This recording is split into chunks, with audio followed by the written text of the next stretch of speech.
was Incredible Human. Next up, we're going to see Reservoir Frogs. This transition is easier for me since I'm also in Reservoir Frogs.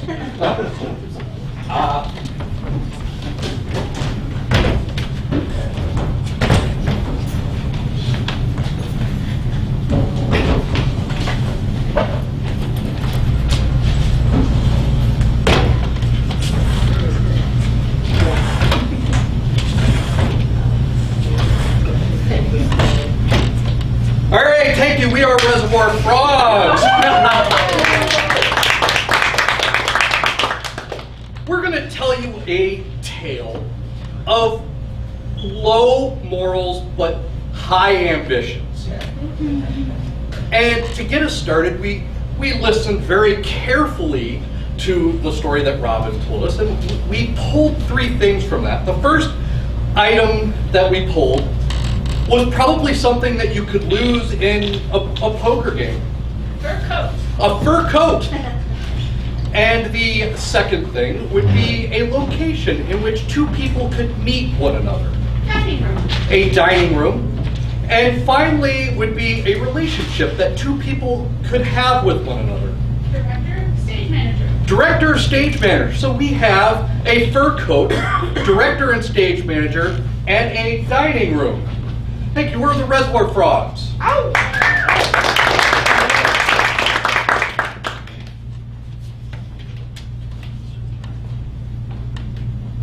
I'm Denny Raffel, not Raffle. Been getting it wrong for years, and I deserve the recognition that comes from being the greatest directorial mind of this generation. Nobody seems to realize that. Evens.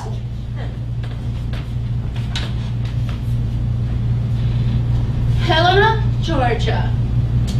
I got sick of being typecast as a prostitute, so I left the business altogether and opened up this dining hall that serves all the theater people.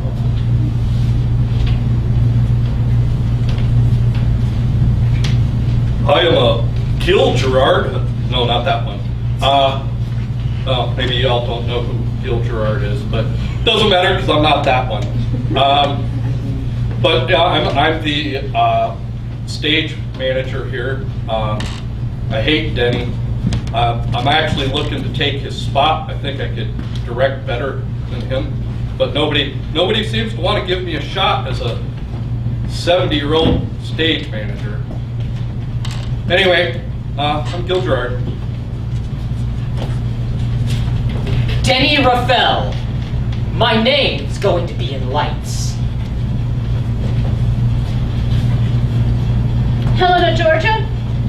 Sick of being typecast, makes the best darn chicken soup. Gil Gerard. I've got my sights set about that high.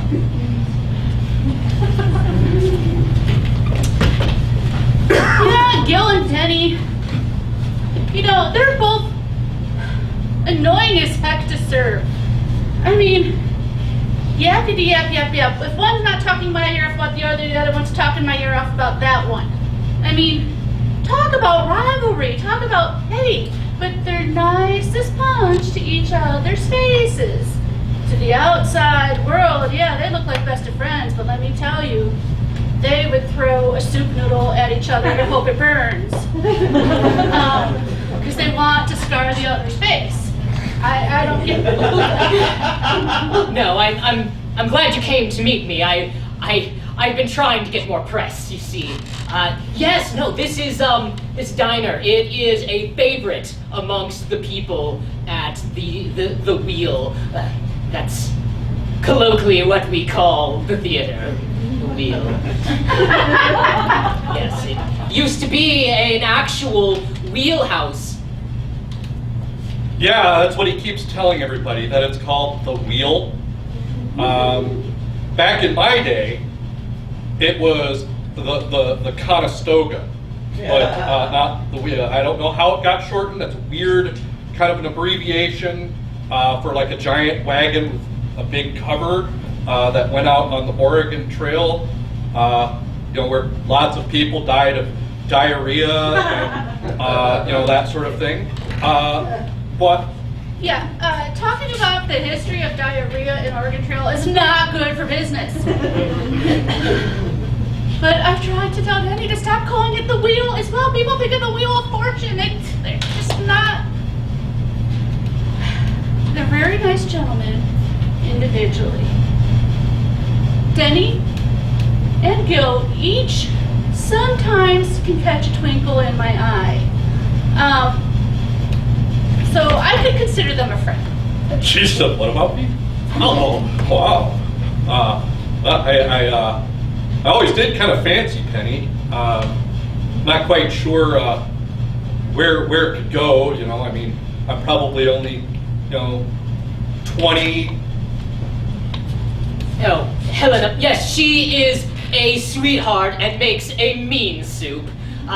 It's good for keeping the cast well fed during those long rehearsals, you see. Theater people are just always running on their stomachs.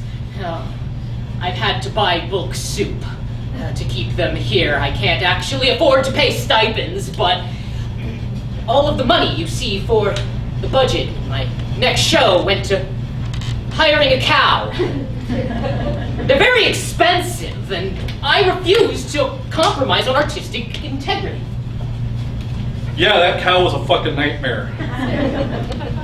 If it was me, I would have dressed 2 dudes in a cow suit, because I guarantee you that the dude on the hind end ain't gonna poop on the stage. When he said he was buying a cow, I really didn't think he meant for the stage. I thought, hey, let me get in on this cow. I could use some ground beef. That did not go over well. When I came after the cow and asked why it was still alive, apparently I kind of ruined some. Helena made the most generous offer to sponsor the cow in my production, with, the small caveat that it get turned into very fresh beef for her latest stew. And I am abhorred by that, but honestly, a free cow is a free cow, and I was not one to look a gift cow in the mouth. I don't know if she understood, though. I wasn't buying a cow worth of ground beef. I needed a live, actual cow. Yeah, I didn't realize, even though I had the experience, I didn't realize I was walking out on stage, so I ended up in the middle of his production. So I waved, I said hi to the audience. I mean, I let them know that was not part of the show. So, yeah, I think he hates me now. Every cow needs a cow handler, and I just assumed Helena was stepping up into the role. I mean, Oh no, Helena wasn't going to do any of that. I had to handle the cow. And I'll tell you what, I grew up in downtown Cleveland. There are no cows in downtown Cleveland, Ohio. I mean, I don't think there's anything in Cleveland, Ohio worth anything. But yeah, I was there. And there are no cows. I didn't know what I was doing. It was on a leash, but I mean, it was pulling against me. I guess the crowd thought it was pretty funny as I was dragged. Gil might have become a sex symbol that day. His muscles were flexing as he was trying to hold the cow still. And if you've ever seen a cow, you know that's kind of not possible. Yeah, one of the audience members said it reminded them of Samson. I was like, huh. Or I was like, I prefer Hercules. I'm more into Greek mythology than Christian mythology, but hey, I mean, I guess I'll take rippling muscles and strong man, and as long as they don't cut my hair, it's or beard, it's all good. It's all good. tech rehearsal went nightmarish. Helena was supposed to be the maiden, bringing out the cow in the third act, and instead it was Gil. Gil, of all people, wandered out onto that stage leading my beautiful cow, just straining against it, and shirt was half ripped off, and the sixth graders from the local elementary school. So, I mean, I just took the rest of the way off. I mean, it was getting in the way, right? I mean, you know, it's kind of like being on the beach, except I'm on stage. So, I mean, it was all cool. I mean, but anyway, the cow proceeded to kiss my hand. And I mean, the crowd thought it was funny. I enjoyed it. I mean, it was wet and it was kind of sticky, and you know, I mean, but it was all right. It was all right. And I led the cow the other way off the stage, and then He stole the show. He stole the show from the cow. Do you know how hard it is to upstage a 3,000-pound animal? I didn't think he had it in him or under his shirt. I mean, he's a rather scraggly old man, and I mean, he moves music stands around and bosses people around. I've changed my logo to Shirtless Gil and the Cow. It's drawing in crowds like nothing else. I put them up on a big billboard by the side of the... Yeah, it's a small town, but we still got a big billboard. yeah, it was a shock. I was just walking down the street. I was like, that's me up on the billboard.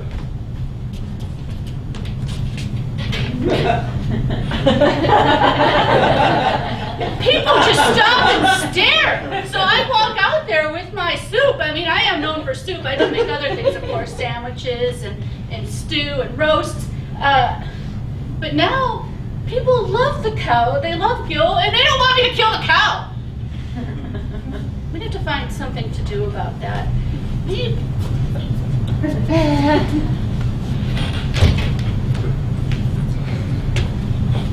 My career shot forward.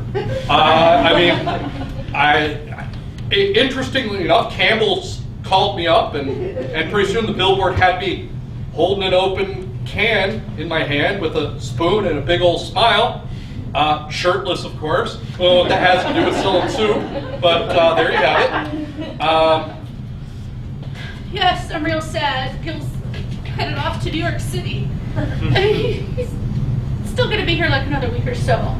But any thoughts I had of putting that physique, that smile, that literal animal magnetism to use? She literally threw a flaming noodle at me. I mean, I didn't think that was, I just thought it was just a euphemism or a metaphor. No, she actually took a noodle, dumped it in turpentine, lit it on fire, and then threw it at me.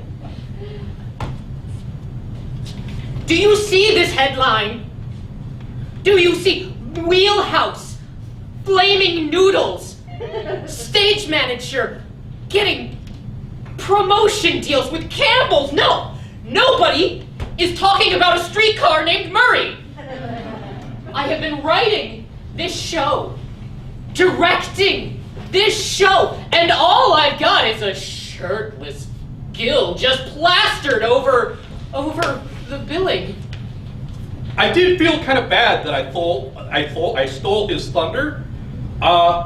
So as I was arriving in New York, you know, of course they accepted my autobiographical script immediately, and I threw him a bone. I said, "Hey, would you like to direct me in my story?" Now, my biggest source of business, they're both moving to New York. What? I don't... What was I supposed to do? Say no? I mean, if you're in theater and you haven't moved to New York yet, you're basically just going nowhere. That's a fact. I mean, the indignity of going and directing Gil's story. I mean, we've worked together before, sure, but yes, I will swallow my pride, and yes, I'm going to go to New York, but I'm bringing Helena with me. If there's anything that can distract Gil and run him off the rails. Yeah, desperate times call for desperate measures. I pulled out the faux fur, don't worry. I mean, yeah, I know I butcher cows, but I still wear full fur. To try to get typecast as a prostitute again in New York and tempt giveaway. Well, I mean, Helena constantly gets typecast as prostitutes, and my life story does include a fair amount of prostitutes, so... Prostitutes. That's the name. I know he had some other name about, like, coming up grain or something, but no. This is just prostitutes. Now, sex sells! Don't tell me that it doesn't. And I just happen to know a fantastic actress who's played many prostitutes that Bill has his eye on. Sex may sell, but we're not gonna actually be having sex on stage. I hope he knows this. It's just no. Really? Yes, really! I held firm on this. I was typecast. They called it typecasting. As in, Helen has played so many prostitutes, but I understand. I am Denny Raphael, and I know talent when I see it. I silenced all of the naysayers in the cast. They felt it wasn't fair. Helena felt it perhaps wasn't fair, but, well, Gil's disappointment when we did had to edit out the sex scene for reasons just makes me think I might be on the right track. Okay. I don't like being typecast as a prostitute, but I don't like people whispering by my hat going, reasons. She's Reasons. They started calling me Reasons. No. My name is Helena. I make the best soup anywhere. But I just need to bring my mascot back. So it was a little odd that Gil's story became prostitutes. The billboard with me with Campbell Soup's can and a topless. There were a fair amount of people confusing me on the streets of New York City as a prostitute. It never happened to me before. I mean, who would have thought shirtless Gil plastered on a giant billboard with just the name prostitutes across it would somehow make him the poster child for the sex industry in New York? I mean, perish the thought. Denny Raphael does take these things seriously. I tried to put a stop to it. I still had my digital pictures of Gil with the cow, so I bought out the Times Square billboards, the light one. Yeah, that made it worse. Well, worse for me, better for Gil. I don't think he's ever coming home. I think he's gonna stay here. I don't think I like that. Maybe I've developed more for him than I... Opening night was a resounding success. At the start, anyways. First act was beautiful, but then my leading lady didn't come out after intermission. Helena just disappeared.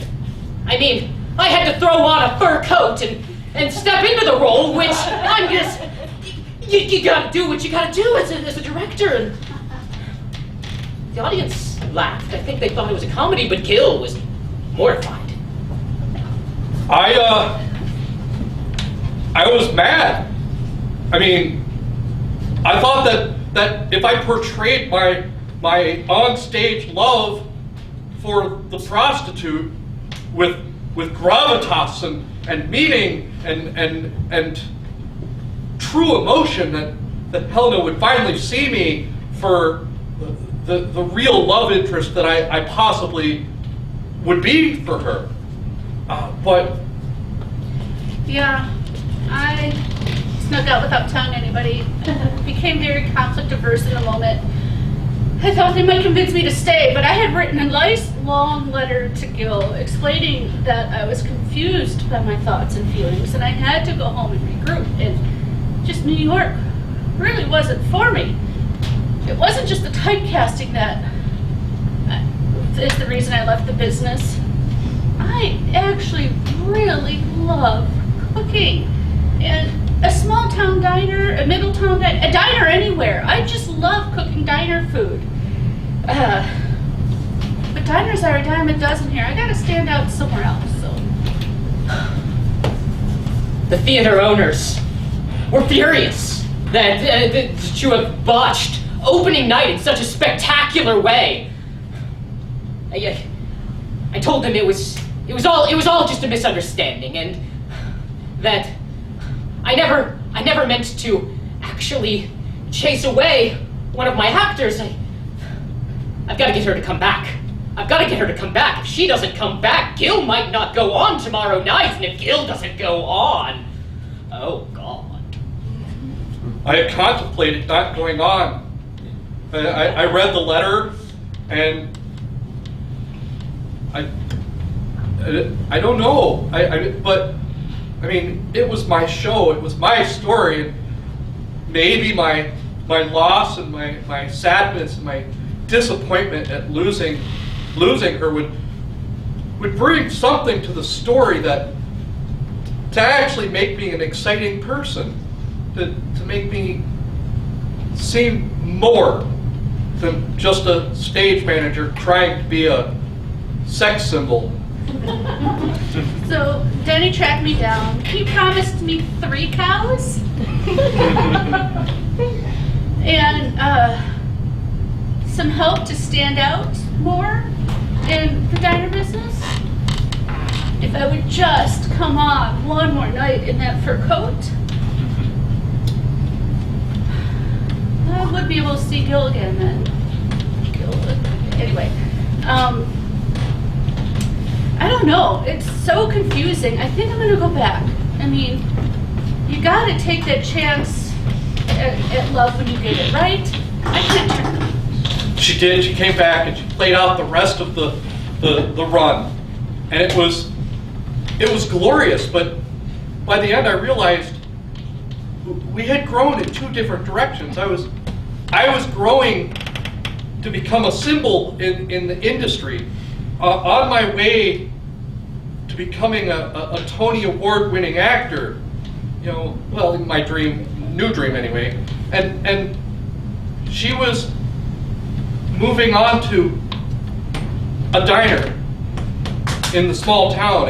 And don't get me wrong, that's a very valid and valuable profession. We all need to have people serve us and cook us food when we go out onto the town. But I just felt like I broke it off with her after the run of the show. Yeah, you broke my heart. I don't think I've ever felt that way for someone before. So I packed up my 3 cows and I headed back to the Midwest. I mean, what else are you gonna do? I'm gonna then kill one of these cows and make the best stew you've ever heard of. How would it taste? Epilogue.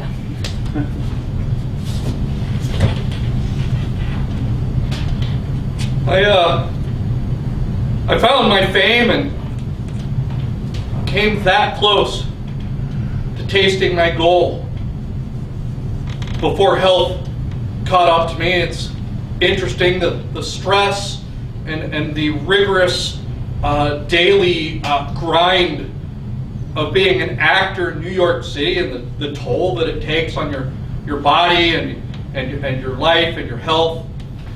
And it wasn't long before I had to retire. And of course, Helena had left. I had broken her heart. Couldn't find anybody else, so I retired alone to live in my uncle's house, upstate, by myself.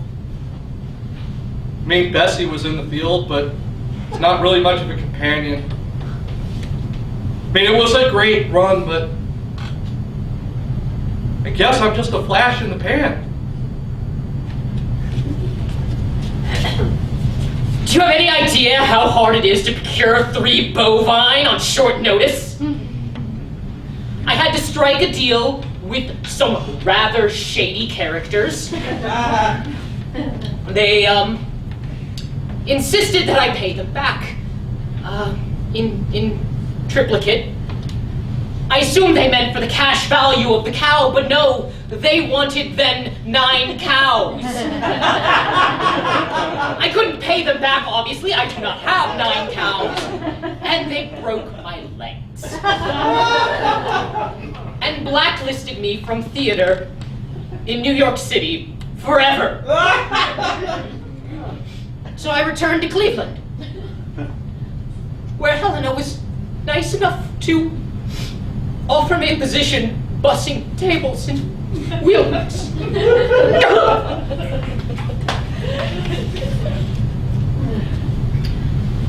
I came back to my diner. It took a little bit of work to get it up and running again. I mean, I wasn't gone that long, but, you know, people forget easy. The cows did taste really good, though. I made stew, I made burgers, I made Salisbury steak, I just made meatloaf even. And then came Denny. You know, I was very sad about losing Gil, and I don't know if I can feel that way for anyone ever again. But I do feel a little bit happy to see Denny so low.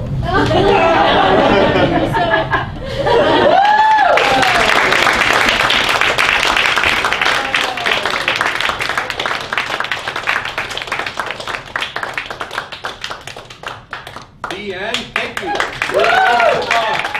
want to thank each and every one of you for coming out here to see Improvocation this evening.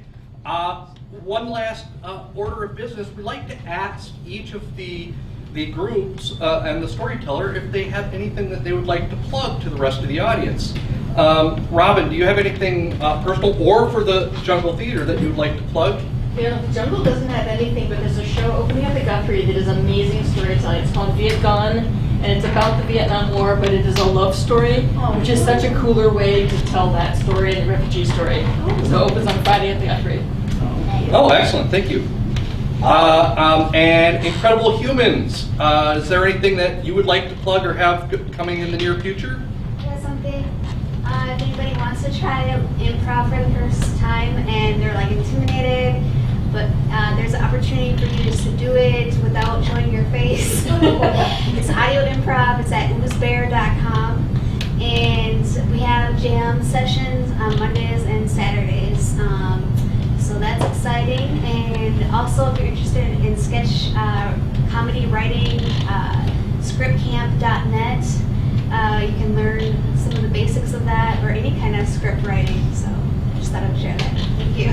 All right, thank you very much. And as far as the Reservoir Frogs go, we like to have an improvocation, usually once a month, every second Saturday. Time is kind of up in the air right now as we're kind of merging back into real people going to places and doing things with one another in large groups. And so the exact time will be to be determined at the time, but usually it'll be the second or third Saturday of every month. So please keep that in mind for future improvocation or to see the Reservoir Frogs in this show. Other than that, Oh, one more thing. yes. If you missed it in the Fringe, Karaoke After Dark is returning to existence and will be here October 5th. Mashup of karaoke and burlesque. Actually, this isn't comedy related, but if anyone is a horror fan or knows anyone who's a horror fan, I'm in a show called Slendervale playing at Huge Improv Theater every Friday at 9:30. It's basically a 45-minute improvised episode of Twin Peaks or your favorite X-Files episode. It's so beautiful and so freaking scary. There's funny parts, but it's not funny. But like, it's like, you know, it's like an improvised Get Out or an improvised. It's never worse than a really good Freddy movie. It's never that disrespectful or gross. All right, thank you very much. Sorry for the plug. All right. So once again, I want to thank everyone for coming out to see live theater, coming out to Improvocation this evening. We appreciate each and every one of you. And thank you again to, I keep pointing over here because I can't see because of the light, but I guess Robin's actually right here. Thank you again to Robin coming out and telling the story for us this evening, giving each of us the inspiration for the entertainment that you saw this evening. Yeah. Thank you again, and that's the show.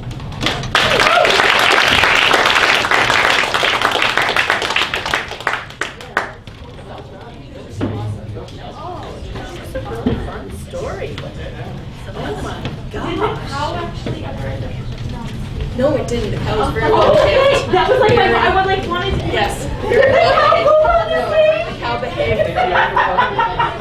Yes, cow was pro, as promised. Great. That would have been a mess. Yeah, that would have been that. I feel like you gave them a lot to work with.